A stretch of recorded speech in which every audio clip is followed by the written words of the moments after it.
When you visit a garden center, you're often looking for things like geraniums. The things that can make your containers really show off this summer are the different plants that you might choose to combine with them. Foliage is one of the best ways to introduce a variety of color to your planters beyond simply the geranium and some asparagus vine. Great combinations. However, there are a lot of other colorful foliages that you might use with your geraniums. This is an example of a tangerine geranium that would look great if it had a silver foliage or an asparagus fern. But if we visit one of the sections of colorful coleus that are now so widely available, you might be able to put together a combination that has a lot more pizzazz to it. A lot of times I suggest to people this is like the color coding of clothing that we used to do with the children's department.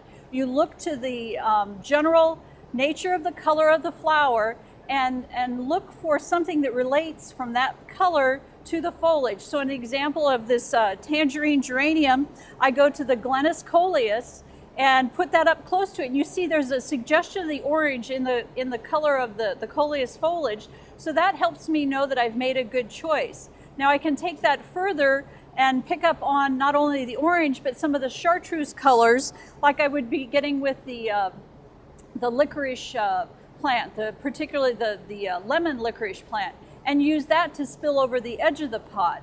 That way you have not only the upright bloom, they call this the thriller of the pot, you have the spiller in the lemon licorice helichrysum, and then the coleus serves as an opportunity for you to fill in some background color, and it really is a nice staging of different colors to make any container come alive. When you visit a garden center in the spring, who isn't enticed by the beautiful color you see plant after plant? And it's easy just to be drawn to the beautiful snapdragons and the osteo and the African daisies. But really, oftentimes, the plants that aren't in full bloom in the garden center are those that need more heat to be able to bring them into bloom. An example would be something like this pentas. It's number one on the list of butterfly plants, along with the angelonia and the vincas. They oftentimes will not be blooming in the garden center, and so people overlook them. But if you'd like to have bloom in the heat of the summer, look to some of those plants that have that characteristic. One of my very favorite is a relatively new plant called angelonia or angel face. Another common name is summer snapdragon, and it has the spike bloom that really adds some height to container combinations or grows very well in the garden. You see the sweet little angel face here, and yet often you can just see it starting to bloom in the greenhouse. People will look right past it.